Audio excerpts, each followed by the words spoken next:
Doctor BR Ambedkar గారి చిత్రపటానికి ఇప్పుడు మంది పెద్దలు ఇక్కడ ల్యాంప్ ని లైటింగ్ చేసి మరి వారికి మంచి బ్లెస్సింగ్స్ ని అందిస్తున్నారు.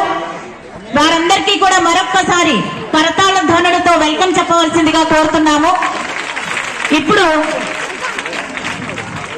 అందరికీ ధన్యవాదాలు. గౌరవ అంబేద్కర్ గారికి కూడా ఇప్పుడు, అలాగే మన మంత్రివర్యులు వీరాంజనేయ స్వామి గారు, అలాగే మరి మన పల్నాడు జిల్లా ఇన్ఛార్జ్ మంత్రి గారైన గొట్టిపాటి రవికుమార్ గారు అందరూ కూడా అంబేద్కర్ చిత్రపటానికి పూలమాలని తో సత్కరించారు.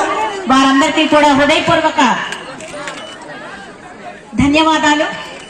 వారికి మరొకసారి హృదయపూర్వక ధన్యవాదాలు తెలుపుకుంటున్నాము. ఒకటి సంకల్పంతో ఈ విద్యాలయాలు పిల్లలకి చదువుతో పాటు మానసిక వికాసాన్ని, పరిపూర్ణ వ్యక్తిత్వాన్ని అందించడానికి పాటలు చదువులో ఇప్పుడు మంత్రివర్యులు అలాగే ఇక్కడికి విచ్చేసిన పెద్దలు చాలా సంతోషం. ఎందుకంటే ఆనాడు చంద్రబాబు నాయుడు గారు ముఖ్యమంత్రిగా ఉన్న సమయంలో ఈ బిల్డింగ్ కోసం 6 కోట్ల రూపాయలు కేటాయిస్తే మళ్ళీ ఆ రోజు ఫౌండేషన్ వేసినటువంటి శాసనసభ్యులు ఈ రోజు ఈ కార్యక్రమానికి సభాధ్యక్షగా ఉండి ప్రారంభించడం అనేది ఒక మంచి పరిణామం. కానీ మంచితో పాటు 5 ఏళ్ళు చెడు కూడా ఉంది. ఎందుకంటే 5 సంవత్సరాలు మీకు ఆ బిల్డింగ్ పూర్తి చేయలేకపోవడం అనేది ఆ ప్రభుత్వం యొక్క నిర్లక్ష్యానికి నిదర్శనం, నిలువెత్తు సాక్ష్యం కూడా చెప్తా ఉన్నా. పిల్లలు కాబట్టి మిమ్మల్ని ఒకటి చెప్తుంది, చక్కగా చదువుకోవాలి. మీ తల్లిదండ్రులు మీ ప్రేమని పిల్లల్లాగా, మిమ్మల్ని వారి పిల్లల్లాగా ప్రయోజనం చేసేందుకు కార్యోన్ముఖులైనారు. ఇది గురు శిష్యుల మధ్య అనుబంధం. ఆనాడు అన్న ఎన్టీ రామారావు గారు ఈ రాష్ట్రంలో ఇటువంటి గురుకులాలు పాత రోజుల్లో మునుల వద్ద రాజులు వాళ్ళ పిల్లలు చదువుకునే విధంగా ఏర్పాటు చేయాలని ఒక లక్ష్యంతో పెట్టేటువంటిది. ఈ రోజు సుమారుగా 190 గురుకుల పాఠశాలతో ఈ రాష్ట్రంలో 1,50,000 విద్యార్థులతో మనం ఉన్నాం.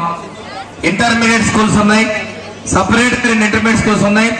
వచ్చే విద్యా సంవత్సరం నుంచి ఆడపిల్లల కోసం ప్రత్యేకంగా ఒక డిగ్రీ కాలేజీ కూడా మా సింగరాయకొండ నేను బరేలి ప్రజలకు ఏర్పాటు చేస్తా ఉన్నా.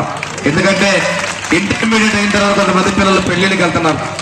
అటువంటి పరిస్థితి లేకుండా వాళ్ళ భద్రత కోసం వాళ్ళు చదువుకునే హక్కు ఉండాలనే ఉద్దేశంతో నిర్ణయం కూడా తీసుకున్నామని కూడా తెలియజేస్తున్నాం. పైలట్ ప్రాజెక్టు విజయవంతంగా రాష్ట్ర వ్యాప్తంగా కూడా కాలేజీలు తీసుకొస్తామని, అంతేకాకుండా సాంకేతిక ఐటీఐ పాలిటెక్నిక్ కాలేజీలు కూడా గురుకుల పాఠశాల తీసుకురావాలనేటువంటి లక్ష్యంతో ఉన్నామని మీకు తెలియజేస్తాం. ఈ సంవత్సరం మన పిల్లలు మొట్టమొదటి అటెంప్ట్ లోనే 42 మంది ఎంబీబీఎస్ సీట్లు సంపాదించారు. ఐఐటి నీట్ అకాడమీలు 3 ఉన్నాయి.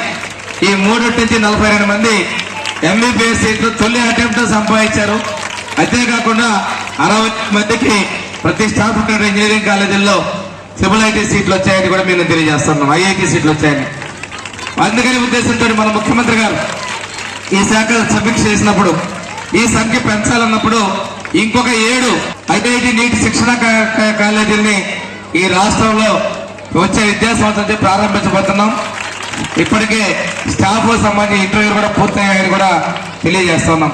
ఇంతేకాకుండా మన ప్రభుత్వం డిఎస్సి తీసి 16,000 మందికి ఉద్యోగాలు ఇవ్వబోతా ఉంటే మనం స్వాతంత్ర సంక్షేమ శాఖ ద్వారా 2,000 మందికి, అదేవిధంగా 2,200 మందికి, ట్రైబల్ వెల్ఫేర్ ద్వారా 700 మందికి, మొత్తం 3,000 మందికి ఉచిత శిక్షణ కూడా సోషల్ వెల్ఫేర్ డిపార్ట్మెంట్ నుంచి ఇవ్వబోతున్నాం. ఎందుకంటే పిల్లలు చదువుకున్నారు, చాలా కాలం తర్వాత మళ్ళీ ఉద్యోగాలు వస్తాయి.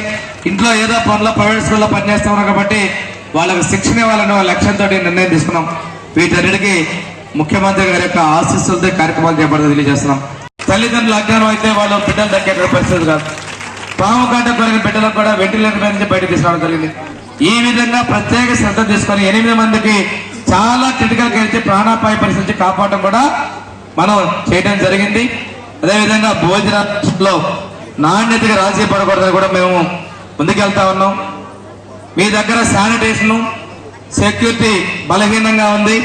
ఎంత ఇంపార్టెంట్ ఉన్న స్టూడెంట్స్ కి, ఉన్న విద్యార్థులకి మంచి వసతులు అన్ని కల్పించడం కూడా అంతే ఇంపార్టెంట్. దాంట్లో భాగంగానే ఈరోజు ఈ హాస్టల్ అనేది ఇక్కడ మీకు ఏర్పాటు చేయడం జరుగుతూ ఉంది. ఇప్పటిదాకా అడిగితే చెప్తా ఉన్నాం, ఈ క్లాస్ రూము, హాస్టల్ రూము 2 ఒకటే ఇప్పటిదాకా మేము వాడుకుంటా ఉన్నాం అని మీ ప్రిన్సిపల్ గారు చెప్పడం జరిగింది. కొద్దిగా అది ఇబ్బందికరమైన విషయం. చదువుకునే చోటే పడుకోవటం అనేది చాలా ఇబ్బందిగా ఉంటుంది. అలా కాకుండా సపరేట్ గా ఈరోజు ఈ హాస్టల్ అనేది ఏర్పాటు చేయడం అనేది, కట్టుకోవడం అనేది, ఓపెన్ చేసుకోవడం అనేది మంచిది. దాంతో పాటుగా మంచి టీచర్స్, మోటివేటెడ్ టీచర్స్ మీకు అన్ని సమయాల్లో కూడా మిమ్మల్ని మంచి చదువు చెప్తూ ముందుకు తీసుకెళ్లే వారు కూడా అంతే ఇంపార్టెంట్. అటువంటి టీచర్స్ ఇక్కడ ప్రభుత్వం వైపు నుంచి ఇక్కడ ఏర్పాటు చేయడం జరుగుతూ ఉంది. ఇంకా ఒకళ్ళు ఇద్దరు తక్కువైతే తప్పకుండా మంత్రి గారిని కోరుతా ఉన్నాం, ఏమన్నా కొద్దిగా ఇలాంటి స్కూల్స్ లో వేకెన్సీ ఉంటే కనుక వాటిని వెంటనే ఫిల్అప్ చేయాలని చెప్పి కొద్దిగా తెలుసుకొని ఫిల్అప్ చేయాలని. రెండోది మంత్రి గారిని కోరుతా ఉన్నది ఏంటంటే, ముఖ్యంగా స్టూడెంట్స్ ఎక్కువగా చదువు ఆపేస్తా ఉంది ఈ ప్రాంతంలో. మరి మీ దృష్టికి వచ్చిందో లేదో, మేము పోయినసారి లాస్ట్